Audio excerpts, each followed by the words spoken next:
Hello students. तो आज के इस वीडियो में आपका पुनः स्वागत है। आज हम चर्चा करेंगे सिंपल सेंटेंस बनाने के तीसरे नियम नॉमिनेटिव एब्सोल्यूट उसके बारे में। तो आइए देखते हैं कि नॉमिनेटिव एब्सोल्यूट के द्वारा सिंपल सेंटेंस कैसे बनाया जाता है। तो देखिए, सबसे पहले लिखा है सिंपल सेंटेंस बनाना, और इसमें तीसरा नियम है यूज ऑफ नॉमिनेटिव एब्सोल्यूट। तो इसमें एक बात है कि ये लक्षण दिया हुआ कि नॉमिनेटिव एब्सोल्यूट की पहचान क्या है, नॉमिनेटिव एब्सोल्यूट कहेंगे किसको, इसका लक्षण क्या है। तो देखिए, लिखा है कि नॉमिनेटिव एब्सोल्यूट वाक्य में एक स्वतंत्र कर्ता के रूप में रहता है जिसका वाक्य की क्रिया पर कोई प्रभाव नहीं पड़ता है। यानी कि कोई भी जो वाक्य हम सिंपल सेंटेंस बनाने चल रहे हैं, उस सिंपल सेंटेंस में नॉमिनेटिव एब्सोल्यूट वह है जो कि एक स्वतंत्र कर्ता के रूप में है और उस वाक्य में आए हुए क्रिया पर कोई प्रभाव नहीं डालता है। अब इसके आगे अभी हम जब उदाहरणों को समझाएंगे तो फिर इस बात की पुष्टि हो जाएगी। तो ये तो लक्षण के बारे में है, ये केवल लक्षण है। अब आइए देखते हैं कि नॉमिनेटिव एब्सोल्यूट बनाया कैसे जाता है। तो अगर आपको नॉमिनेटिव एब्सोल्यूट का प्रयोग करना है और सिंपल सेंटेंस बनाना है तो एक बात हमेशा याद रखिए, इसके जो कंडीशन है, तीन कंडीशन मुख्य हैं, इनको आपको याद रखना है। जहां तक पहले कंडीशन का सवाल है, इसमें दिया है कि दिए गए विभिन्न वाक्यों के कर्ता असमान हो। पहला कंडीशन है, देखिए एक वाक्य लिखा द सनसेट, दूसरा लिखा the birds went to watch the nets.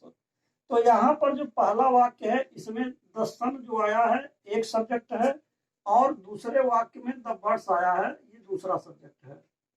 देखिए द बर्ड्स। तो यहाँ पर दिए गए विभिन्न वाक्यों में जो भी वाक्य दिए गए हैं इनके सब्जेक्ट जो हैं अलग अलग होने चाहिए, यानी कि भिन्न भिन्न होने चाहिए, डिफरेंट होने चाहिए। तो ये लक्षण आपको मिलना चाहिए। ये था आपका पहला लक्षण। और इसी तरीके से उदाहरण नंबर अगर हम 2 को देखें तो इसमें भी वही बात है। यहाँ देखिए द रैन लिखा है और यहाँ लिखा द चिल्ड्रन। तो दोनों ही वाक्यों के कर्ता डिफरेंट हैं, भिन्न भिन्न है। तो ये था आपका पहला लक्षण, दिए गए विभिन्न वाक्यों के कर्ता असमान हो। अब आइए दूसरे लक्षण को देखिए। दूसरा कंडीशन यह है कि कारण और उसके परिणाम का संबंध हो। दूसरा कंडीशन आता है कि इसमें पहला वाक्य अगर देखा जाए द सनसेट यानी कि सूर्यास्त हो गया, दूसरा कह रहा पक्षियां अपने अपने घोंसलों में चली गईं। तो सूर्यास्त हो गया, यह जो है कारण है, कारण, यह कारण है, सूर्यास्त हो गया और पक्षियां अपने अपने घोंसलों में चली गई। तो ये आपका परिणाम है, यह जो है परिणाम है। एक जो है कारण है और दूसरा क्या है, परिणाम है कि पक्षियां चली गई। पक्षियां अपने अपने घोंसलों में क्यों चली गई, कारण क्या था, सूर्य का अस्त होना। इसी प्रकार यहाँ देखिए लिखा है बारिश समाप्त हो गई और बच्चे बाहर खेलने चले गए। तो बच्चे बाहर खेलने क्यों चले गए, क्योंकि कारण क्या था, कारण ये था कि जो बारिश है वह समाप्त हो गई थी। तो ये आपका दूसरा कंडीशन अप्लाई हुआ, दूसरा कंडीशन यहाँ प्रकट हुआ।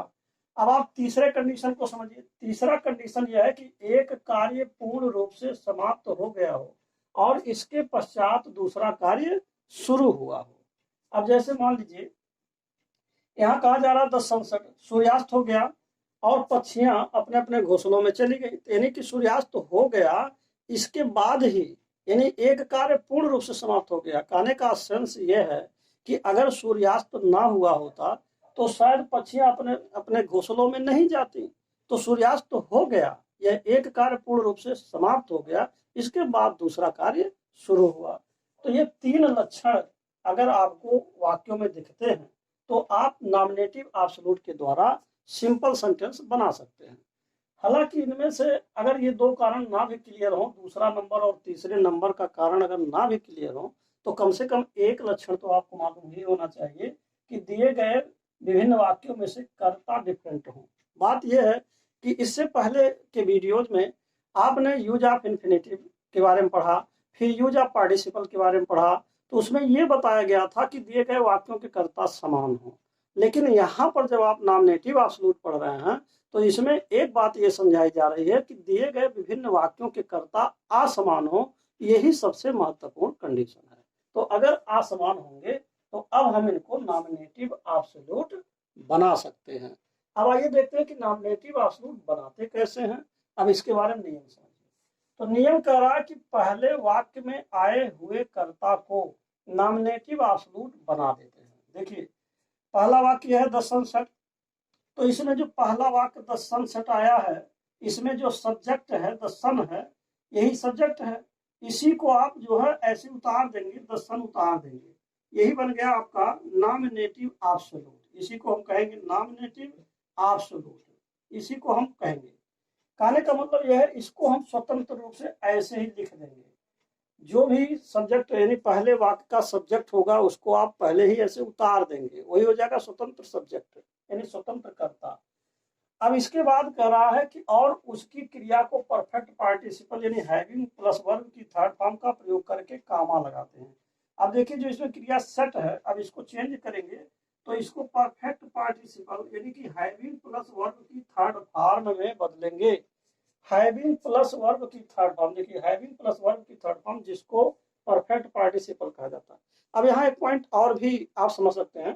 कंडीशन नंबर 3 कह रहा है कि जब एक कार्य पूर्ण रूप से समाप्त हो गया हो उसके बाद दूसरा कार्य शुरू हुआ हो, तो आप अगर पिछले जो है नियम को देखें, प्रेजेंट जहां पर यूज ऑफ पार्टिसिपल था उसमें परफेक्ट पार्टिसिपल में भी यही कंडीशन बताया गया था कि अगर एक कार्य पूर्ण रूप से समाप्त हो जाए इसके बाद दूसरा कार्य शुरू हो तभी आप परफेक्ट पार्टिसिपल का प्रयोग करते हैं। तो चूंकि सूर्य का अस्त होना एक कार्य पूर्ण रूप से हो गया है, इसके बाद ही दूसरा शुरू हो रहा है, इसी नाते यहाँ पर हैविंग प्लस वी थर्ड का प्रयोग किया गया, यानी कि परफेक्ट पार्टिसिपल का प्रयोग किया गया। तो मैं यही समझता हूं कि ये बात समझ में आ गया होगा। परफेक्ट पार्टिसिपल तभी लगेगा जब एक कार्य पूर्ण रूप से समाप्त हो गया हो इसके बाद दूसरा शुरू हुआ हो, तब आप परफेक्ट पार्टिसिपल लगाते हैं। इसी नाते इसकी क्रिया को परफेक्ट पार्टिसिपल में बदल करके कामा लगाते हैं। तो कामा आपने यहाँ लगा दिया है और इसके बाद कामा के बाद अब आगे करा और इसके बाद दूसरे वाक्य को ऐसे ही लिख देते हैं। दूसरा वाक्य आपका है the birds went towards their nest, तो दूसरे वाक्य को आप लिख देंगे द बर्ड्स, इसके बाद वेंट टुवर्ड्स देयर नेस्ट, आप ऐसे उतार देंगे। इसी तरीके से यह भी बन जाएगा। यहाँ क्वेश्चन लिखा हुआ the rain start, the rain को आप जो है नॉमिनेटिव एब्सोल्यूट बना देंगे, ये नॉमिनेटिव एब्सोल्यूट बन जाएगा। और इसके बाद जो है यहाँ जहां पर आया है स्टार्ट, इसको परफेक्ट पार्टिसिपल में चेंज कर देंगे, यानी कि हैविंग प्लस थर्ड फॉर्म, फिर कामा लगाएंगे, फिर आगे कर रहे हैं दूसरे वाक्य को उतार देंगे। तो दूसरा वाक्य the children went out to play लिखा है, तो आप इसको ऐसे उतार देंगे।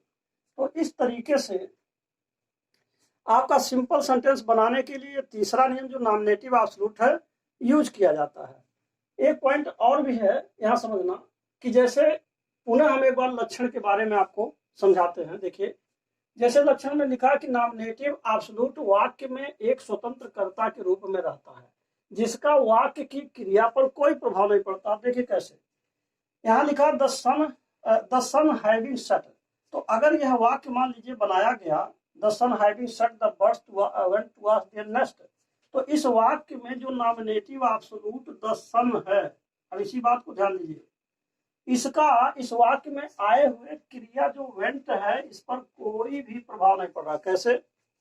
जैसे कहा जा रहा है कि सूर्यास्त होने पर पक्षियां अपने अपने घोंसलों में चली गई, अथवा सूरज के डूबने के कारण पक्षियां अपने अपने घोंसलों में चली गई। तो घोंसलों में कौन गए? सूरज की पक्षियां, सूरज गए कि पक्षियां गए? पक्षियां गई। तो इसका मतलब क्या हुआ? इस सूरज का इससे कुछ भी लेना देना नहीं है।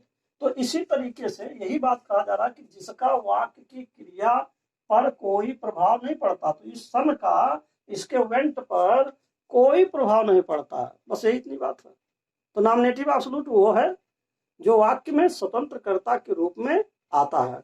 और ये जो आपका है दूसरा जो सब्जेक्ट है द बर्ड्स है, या जो यहाँ लिखा था चिल्ड्रन लिखा है, यह आपका मुख्य कर्ता होगा। तो इस तरीके से ये नियम था। अभी इसमें कुछ पॉइंट्स और शेष हैं, अब आप इसके आगे देखिए। तो अब आप देखिए नोट के बारे में। अब इसमें लिखा है कि यदि किसी एक वाक्य में वर्ब वर्ब टू बी का मतलब है इज, एम, आर, वाज, वर, यानी इसी को हम वर्ब टू बी कहते हैं। तो वर्ब टू बी यानी कि इज, एम, आर, वाज, वर के बाद एडजेक्टिव या एडवर्ब आए हों तो इन्हें हम बीइंग में बदल देते हैं। यानी कि इज, एम, आर, वाज, वर को बीइंग में बदल दिया जाता है, बदल देते हैं। परंतु वर्ब टू बी यानी कि इज, एम, आर, वाज, वर के बाद अगर कोई वर्ब की थर्ड फॉर्म आ जाए तो इसको हम बीन में बदल देते हैं। दो ही शब्द ध्यान रखना है कि इज, एम, आर, वाज, वर के बाद एडजेक्टिव या एडवर्ब आने पर बीइंग में बदलेंगे, और इज, एम, आर, वाज, वर के बाद अगर इज, एम, आर, वाज, वर के बाद वर्ब की थर्ड फॉर्म आए तो बीन में बदलना है। अब आप एग्जाम्पल देखिए, जैसे उदाहरण नंबर 1 है द टीचर वाज अब्सेंट। अब देखिए यहाँ वाज आ गया और वाज के बाद यहाँ अब्सेंट जो है एडजेक्टिव है।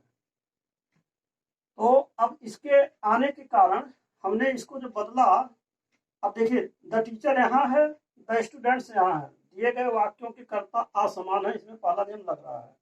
तो द टीचर को नॉमिनेटिव एब्सोल्यूट बना देंगे। इसके बाद यहाँ जो वर्ब टू बी आ रहा है, यही ध्यान देना, इसके बाद अगर एडजेक्टिव है तो वर्ब टू बी को बीइंग में चेंज कर देना है। तो बाकी सारा नियम आपका वही चलेगा जो पिछला नियम चल रहा था। जैसे the students did not work, दूसरे वाक्य को वैसे ही लिख देना है, the student did not work. इसी प्रकार यहाँ देखिए द स्टूडेंट वाज पनिश्ड। अब यहाँ वाज के बाद जो है आपका थर्ड फॉर्म आ रहा, वर्ब की थर्ड फॉर्म। तो अगर वर्ब की थर्ड फॉर्म आएगा तो अब आपको इसको बीन में बदल देना है। और इसमें भी आप देख रहे हैं कि यहाँ पर आपका जो सब्जेक्ट द स्टूडेंट है और यहाँ द टीचर है, दोनों का सब्जेक्ट अलग अलग है दोनों वाक्यों में। तो इस तरीके से लक्षण वही है, बस बात इतनी सी है कि यही ध्यान देना कि वर्ब टू बी आने पर अगर एडजेक्टिव एडवर्ब आए तो आप इनको बीइंग में बदल देंगे। यहाँ देखिए बीइंग लिखा है, और यदि इनके बाद वर्ब की थर्ड फॉर्म आए तो इनको आप बीइंग में बदल देंगे, द स्टूडेंट्स। अब यहाँ देखिए हैविंग के बाद यहाँ क्या हो गया, बीन हो गया। अब ये आपका बीन बदल गया, क्योंकि बात यह है कि अगर ये एक्टिव वॉइस होता तो एक्टिव वॉइस होने पर हैविंग प्लस थर्ड फॉर्म लग जाता प्रेजेंट परफेक्ट पार्टिसिपल। लेकिन अब चूंकि आपका वाक्य जो स्टूडेंट के बाद वाज थर्ड फॉर्म आ गया पनिश्ड, तो ये पैसिव वॉइस में है। तो अगर क्वेश्चन पैसिव वॉइस में है तो जो पार्टिसिपल होते हैं परफेक्ट पार्टिसिपल, उसका भी पैसिव बनाना होता है।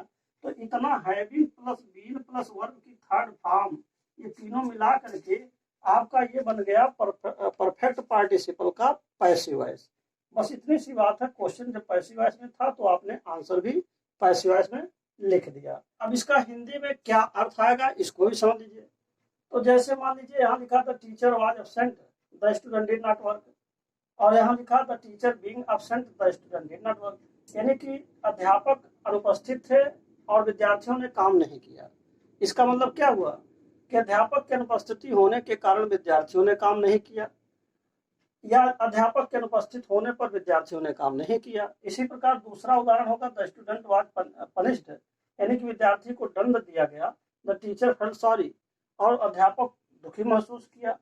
तो इस तरीके से ये हो जाएगा the student having been punished, यानी कि विद्यार्थी के दंड मिल जाने के कारण द टीचर फेल्ट सॉरी, अध्यापक को दुख हुआ।